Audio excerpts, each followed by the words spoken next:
I'm ready. Hello, everyone. We are here today talking about living your life with intention and that we have the power to create a beautiful, wonderful life by setting daily intentions. Okay, I take your phone. Welcome to Happy Hour. And I'm Courtney with balancewithcourtney.com. I am passionate about helping others discover their happy and make it a daily habit. And I'm so excited to have a guest today, Ashley Strong with Home Intentionally. And she is an expert on how to live your life intentionally, or with intention is a better way to say. Welcome, Ashley. Hello, welcome. I guess thank you for welcoming me. I don't know what I'm saying anymore. That's okay. We are both welcome. We actually tried this earlier on Facebook Live and did not work. So this is our take two. Mm-hmm. So Ashley, please tell us about Home Intentionally.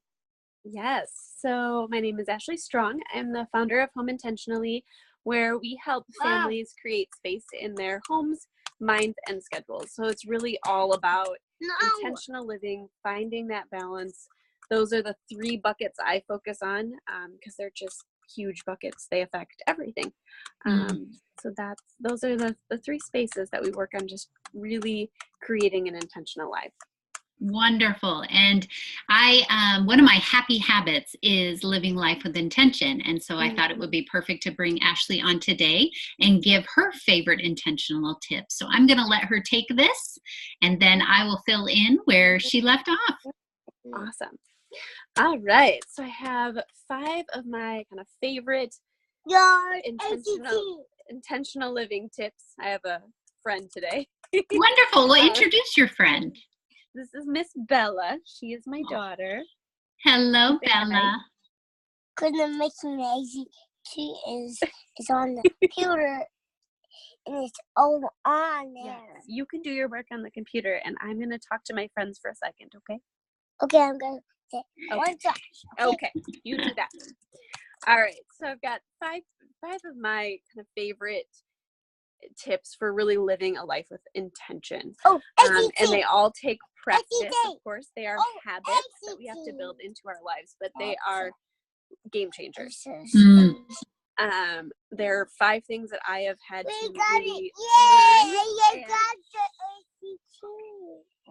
really learn, and it's a constant thing that I have to make sure that I'm building into my day and into my life with my family and just myself and accomplishing the things that I need to. So tip number 1 is setting boundaries. And this is so huge, and it's something that I really have had to learn, and something that I have to be cognizant of really every day, in every aspect of my life, from being a mom to being a wife to being working full-time, all of the things. I'm prone to saying yes to things, and before I would say yes often before I even thought about what I was saying yes to, right? A friend would ask me for something, my husband would ask me for something, my kids ask me for something, and there are people that I care about, so sure, yes, I'll do it. Or something would come up at work, of course I'll do it. Right. Before even checking in with yourself. Right. Yeah. Even looking at my calendar sometimes, like, sure, sure.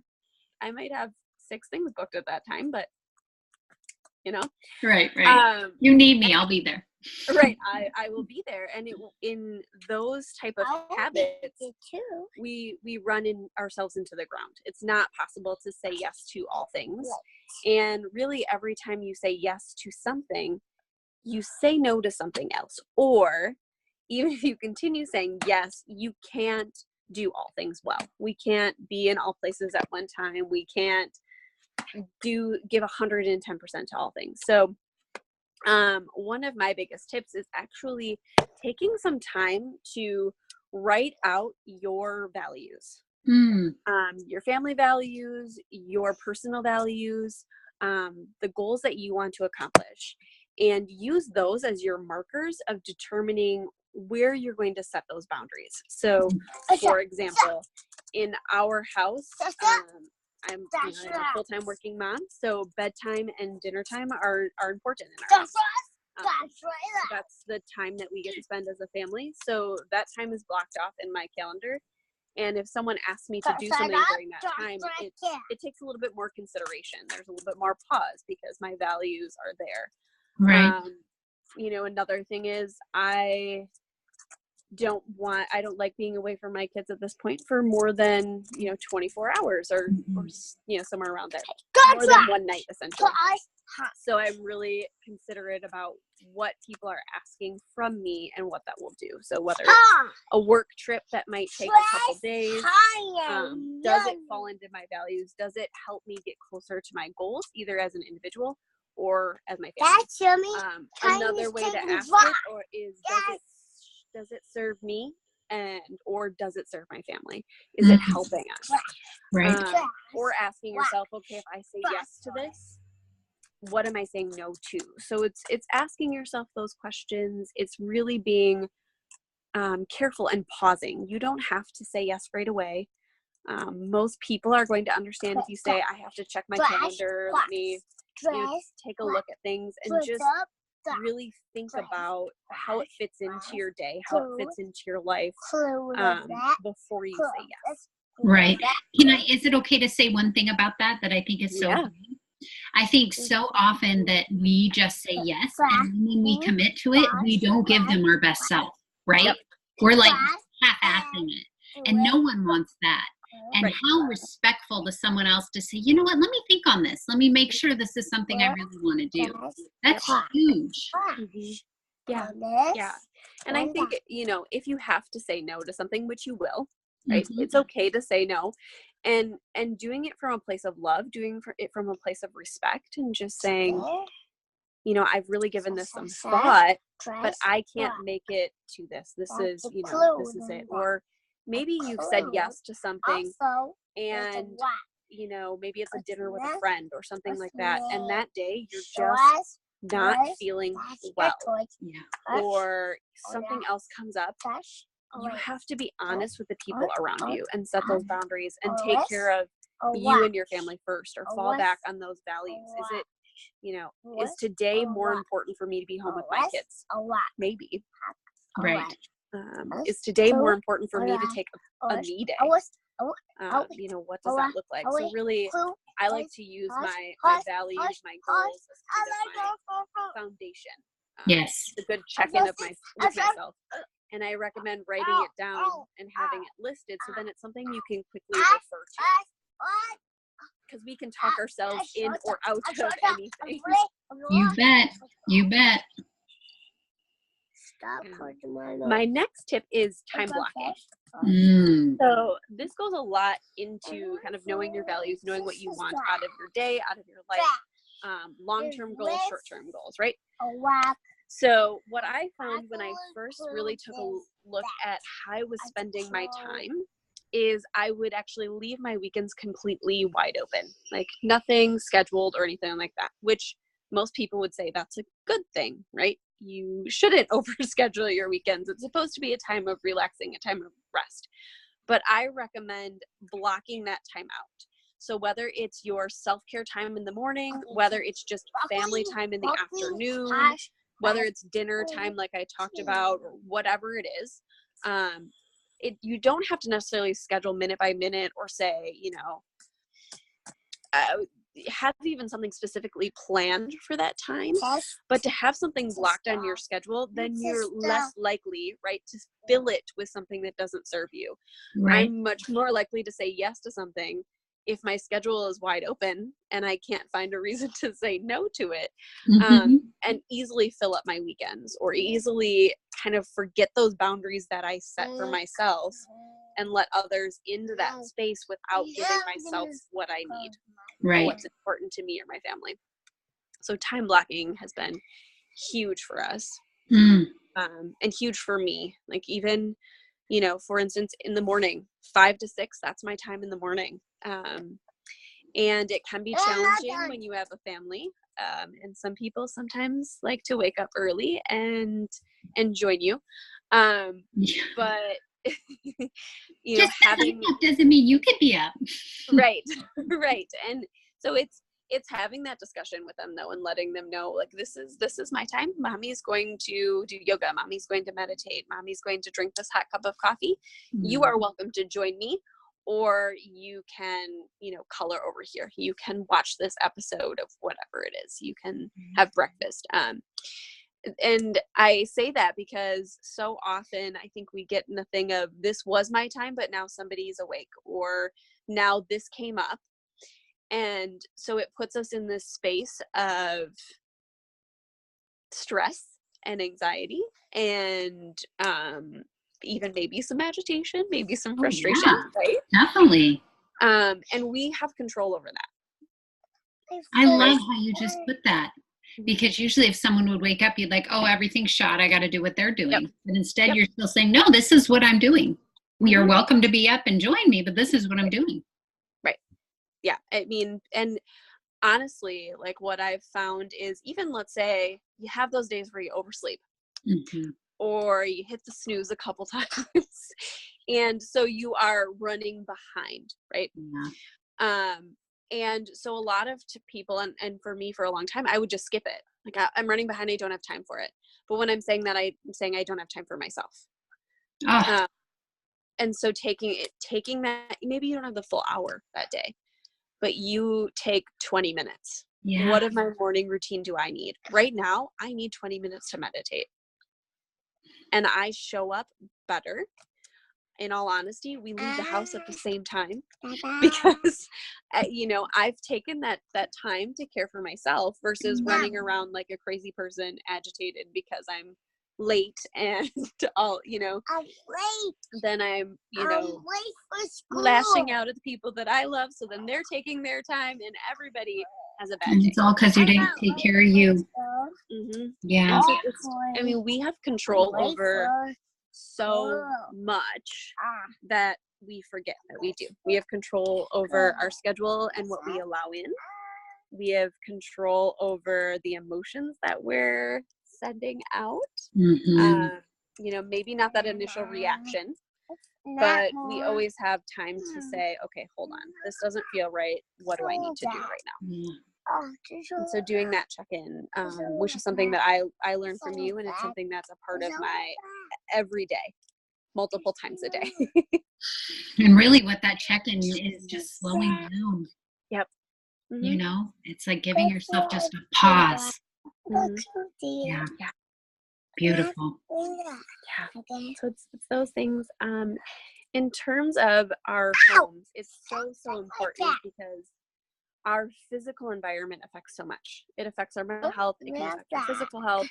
I know and everybody has different thresholds of what they can handle. So it's really, really important to talk to the people in your family and determine how you want your entire house to feel, how you want it to serve you, how you want your space to serve you, and then set intentions towards setting that up. Yeah. And maybe, so much of the time we focus on perfection. So I can redo my kitchen to be perfect when I have this amount of money, or I will have an organized bathroom when I can, purchase a new vanity or something, right? We have all of these limitations that we set on ourselves. Yes. And what we really need to focus on is, instead of making it perfect, instead of focusing so much on the external piece of it, focusing on how it makes you feel and what it helps your family do. Yes, that is huge. Yeah, our homes are really the space that we learn, that we bring ourselves to be calm, that we sleep, that we relax, that we love, that we, do so much in. So just take some time to make that space feel that way for you. Yes. And it doesn't have to be perfect. It doesn't have to be Instagrammable. It doesn't have to be Pinterest perfect or, look like it came out of HGTV. It just has to be perfect for you, not in the sense of perfection, but in the sense of when you walk in, you feel the way you want to feel. Yes. So beautiful. huge. That's right. And then the other thing that I do in terms of physical space is cleaning, right? I shouldn't say none of us. I like cleaning, but not everybody enjoys cleaning, right? It's kind of a necessary evil, if you will. It's something that we have to do. Well, honestly, if everyone looked at cleaning the way you did, everyone would love it, right? It's all about the intention of what you're getting out of the cleaning. Yeah. It's not, I mean, and I'm not the cleanest person by any means. I am not, it's not like I deep clean my house top to bottom, but the idea of it is just to keep that space one that helps me be my best self. Right. That helps me feel strong, healthy, mentally present, and you know, so many of the times I can't do my self-care time if I wake up and there's dishes in the sink. Okay. I know that about myself. That is something solely about me. But I have to make it a practice then to have my environment set up the way that I need it to in the morning. So and having a strategy, because so much of the time we waste a lot of energy in cleaning and make it this big overwhelming task, versus breaking it down into small things, breaking it down into achievable goals, having that strategy. So for me, in my house, and what I recommend for my clients is picking 1 to 3 things that make your home feel more organized or clean to you. That can look different for everybody. And so what I choose in my home is clean counters, clean sinks, clean floors. So at the end of the day, the counters are wiped down, sinks are wiped down, like dishes are done, and floors are picked up. Not necessarily vacuumed, mopped, but toys and books, whatever, find their way to the ground, get picked up. And that just helps my home feel cleaner. And we do it every day. It's a 20-minute timer. So no matter how busy, crazy the day is, we know that, you know, that we will get done those 3 things. And it just makes the environment feel better to us. It feels more welcoming to us. We feel better when we wake up in the morning. So it's really more about the internal than it is necessarily about the external. It's just, we have to live in both worlds, right? And it's a symbiotic relationship that they function off of. So we have to honestly, it's like brushing your teeth before you go to bed. Right. It's just something you do. It's something you do. The habit. It makes habit. Yeah. You have to, you know, it takes a while to build it. You know, it takes, but then even in times of busy and seasons that are more stressful, holiday seasons or things like that, that tend to be more stressful for us, if we already have that habit built, we can just walk through those stressful seasons, and then we don't have to think about it. It doesn't become something that we're anxious about or that's on this to-do list that we never get to, that creates anxiety. It's something that we have a plan for. We know what we're going to do. And everybody in the house knows that this is the expectation, and we just work toward it. You guys are all on the same page. Yep. Wonderful. And all your needs are being fulfilled. Right. And it's about everyone. It's not just about my needs. So it's really important to sit down and talk to everyone in your family, kids, spouse, you know, grandparents, whoever lives with you. Right. Even pets. You know, you know, to know. My wife laughs at me all the time, but I talk to my pets. Yep. Yeah. Well, and they have a space, you know. Yes. My dog has her spaces. She has her certain spaces that she likes.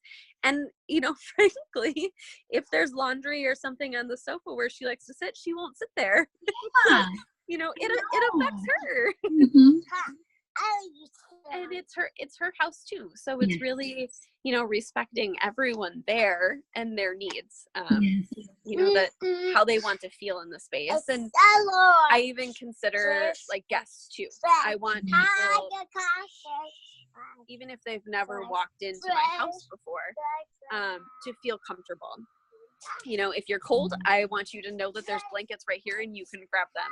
Right. If you know, run out of toilet paper, I want you to be able to see exactly where the toilet paper is and be able to replace it without having that panicked moment of like, I'm in somebody's house and I don't know where the toilet paper is. You know, I just thought of something when you're talking, a sign when you first walk into your home and say, my intention is that you feel at home. Yep. Yeah. Oh. And I think about that in every every place in my home, I want it to be really easy and user friendly, because people that come into my home, I love those people, right? Like they're family, they're friends, they're people that I'm sharing my life with, I'm sharing my home with. I want it to be as comfortable as possible. You know, just from just even being able to kind of know where things are and find things, you know, it just makes it more comfortable. So it's just, you know, thinking about what's important to you. If you like, you know, having people over at your house, maybe you want to think about that and how you use that space, or do you have enough coffee cups? You know, whatever it is. So just really being mindful and deciding what kind of life you want to live, and then building everything around that, and just being very intentional and being patient with that. It's not going to all come together right away, but just being patient and working with what you have, not what you want to have or what you think you should have, but really only relying on your expectations, not the expectations of others, or what you think life should look like, but what you want your life to look like. And there's really no right or wrong answer there. It's just setting those goals, knowing your values, and then being intentional every day to make sure you're hitting those goals and you're feeding those values and that life that you want. Right. I think of every new year, you know, we're great at setting intentions, right? It's like that's the only time we actually set them. And they're, you know, I want to intend to eat healthy, and I want to intend to lose weight, and I want to intend to do this. But these are small little things that we can do throughout our whole day, our whole life, all the time. We have that power. You know, it's when we're not thinking and we don't care and we're not listening to our heart or checking in with ourselves, where we're just going about doing whatever. And then we can't figure out why the world is not working the way we were hoping it to, or why we keep running into things that we don't want to be running into.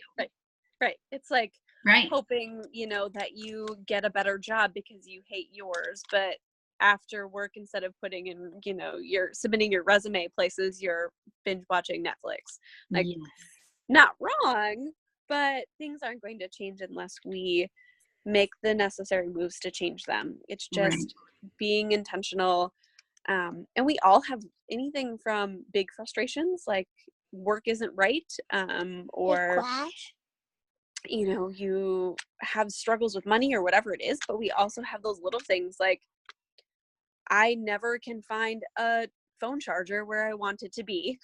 You know, I want to sit down on my sofa and watch TV, and I find out that I need a phone charger, and then I have to get up and move it, or, you know, and you're moving it all over the house versus maybe you get a couple extra phone chargers. You know, and it's those little things that so much of the time they irritate us and they build up. They affect our days, but we don't make the effort to change them. Even though every day you sit down and you say, ugh, that phone charger is moved again. It's in the kitchen. You know, and it's something so simple, but it makes a difference. So and it frees up so much time. It does. I mean, it all is coming together for me, you know, because you're about organizing your home to make it home and to make it your life easier. And it makes so much sense. If stuff are where we put them, then we just go and pick it up and use it and put it back. And we're not searching and wasting so much time. The average person spends 55 minutes a day looking for something. I mean, maybe that's one thing, maybe that's multiple things, but 55 minutes a day. And we live in a culture where we walk around and say, we're too busy.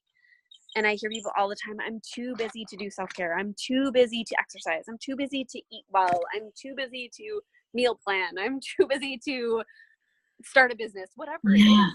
We're too busy for all of these things, but we're wasting time in other spaces. And so it's just cutting out what doesn't work. I mean, when you look at organizing, and this is how I get Mom not to talk anymore. When you look at organizing your home and your space, and you're decluttering, you know, your space, you take everything out. Hold on. You take everything out, and hold on. You put things into piles, and you put things into donate, toss, or keep. You do the same thing with your time.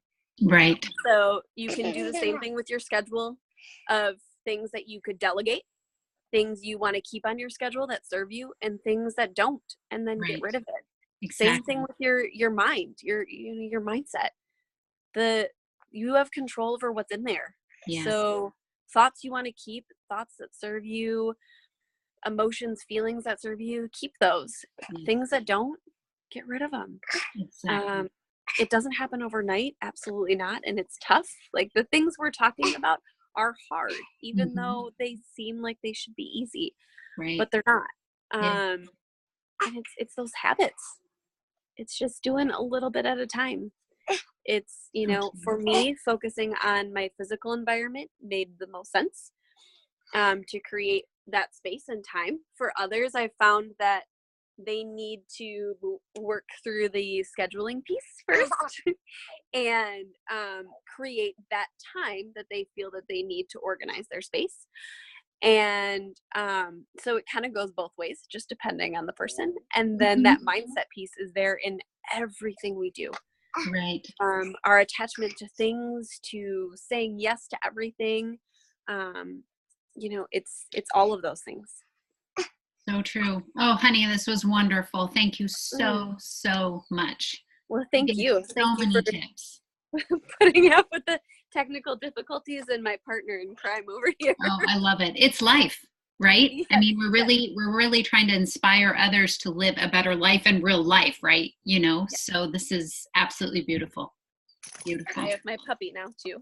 Oh, you got the whole family. Well, I'll let you get back to your family. Thank you so much for helping and coming on and telling us all your tips. They were absolutely perfect. Absolutely. Bye. Okay. Say see you Bye-bye. later. Thank you. Bye. Oh, before we go, just tell people how they can get in touch with you really fast, or I can do it if you want to after you go. Sure. If you have time, that would be wonderful. Yeah, probably one of the best places is just going to my website, homeintentionally.com. Wonderful. Otherwise, you can find me on Facebook, Instagram, all under Home Intentionally. I try to keep it as simple as possible. I know. Perfect. My Facebook group, Home Intentionally, is where I hang out. I hang out here with Balance with Cortney, or Happy Balance with Cortney. And, so all of those places you can find me, you can send me messages, hang out, see what I've got going on. Great. Thank you so much, sweetheart. Have a wonderful evening. You. Thanks. Okay. Bye-bye.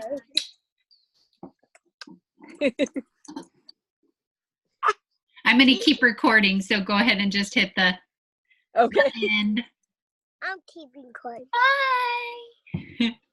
Oh, that was so wonderful. She had so many amazing tips. I'm super excited. And she also has several courses all about organizing your home and home intentionally. I mean, everything we do in our life, if we can continue to create intentions before we do something and checking into how we feel, how does this make us feel, what do we want to create, we will attract that and we will be in control of what we're doing. So set daily intentions. It's my #1 happy habit. And my email course is now launched. It's 28 days to make happy a habit. So excited about it. It is on my website. Reach out if you have any questions. And it's an email course. So it's 1 email a day for 28 days to inspire you to a new happy habit. Thank you so much for joining us today. And till next time.